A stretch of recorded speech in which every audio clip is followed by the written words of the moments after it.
There is no more piece of furniture more ordinary than your table. Most of us have one. Very few of them are remarkable. 4 legs, a flat surface, wood, metal, round, rectangular. You do eat there. You pay bills there. Some of us do homework there, play cards there, drink coffee there. Some of our tables are beautiful. Some are like mine, scratched and wobble. Some are covered with fingerprints and cereal crumbs and dried milk. Or maybe that's just mine. Some have a broken chair that nobody sits in.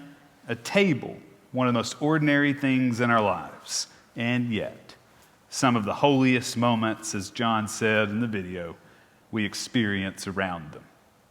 Maybe that's why Scripture is so full of them. Abraham welcomed strangers with a meal. The Passover begins around a table. Jesus constantly eats with people.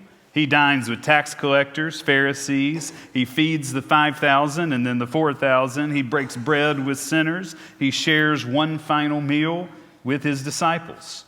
The story we read in Luke is almost painfully human. There are 2 disciples walking away from Jerusalem. Everything that they had believed in has now collapsed in their mind. The crucifixion has just happened. The resurrection, they had not heard about it yet, and their hopes are shattered. They don't understand what has just happened and what will happen. And then a stranger begins to walk with them, talking with them, wondering with them, grieving with them. But still, they don't recognize that it's Jesus.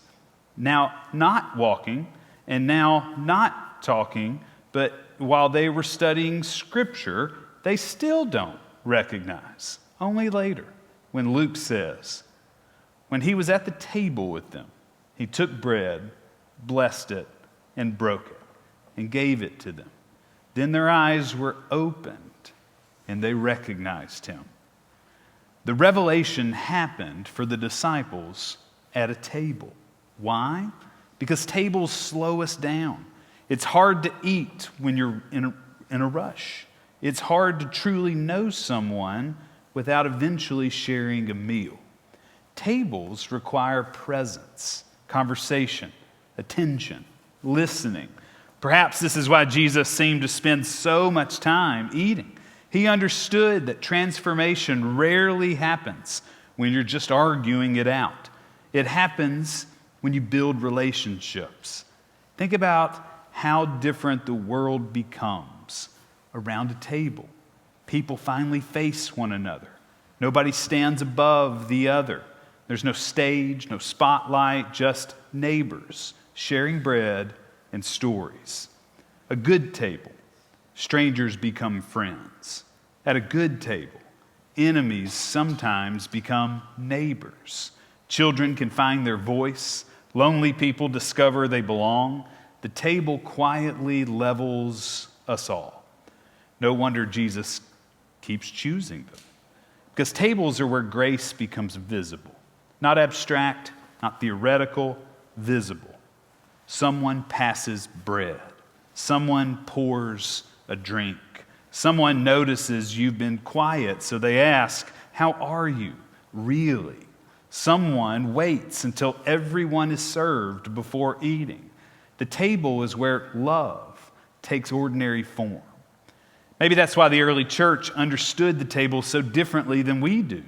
For them, communion was not something separated out from ordinary meals. It happened right in the middle of ordinary meals. You had bread, wine, conversation, laughter, questions, and prayer. It was all tied in together.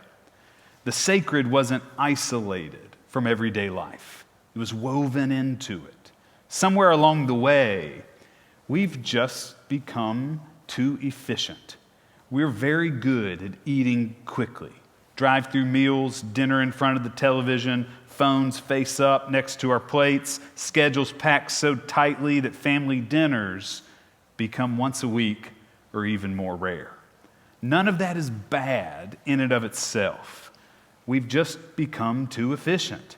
But maybe what we have forgotten in the midst of that is that the table isn't where we just feed our bodies. It's also where we feed our souls. When I think about Jesus' ministry, I wonder if part of what makes the greatest miracles so great, especially when you think about the multiplying the fish and the loaves, is that it multiplies belonging.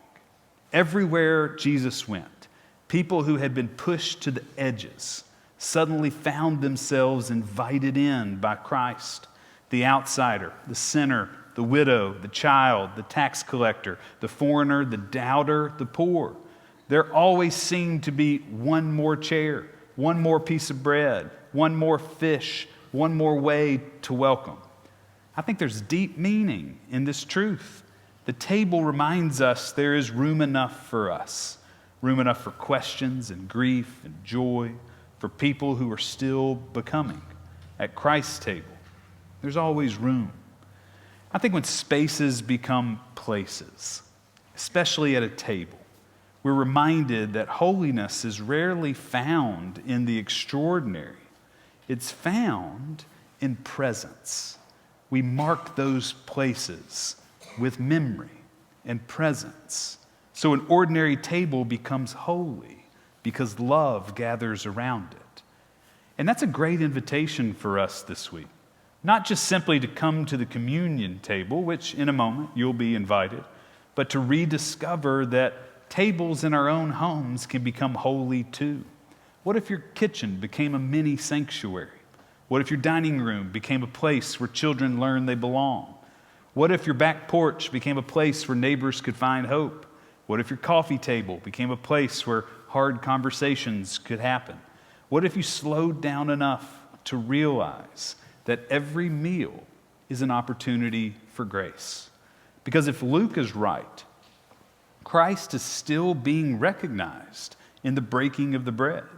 Perhaps not because Jesus suddenly appears across the table from us, but because every act of welcome, every shared meal, every generous conversation, every open chair reveals to us the heart of God.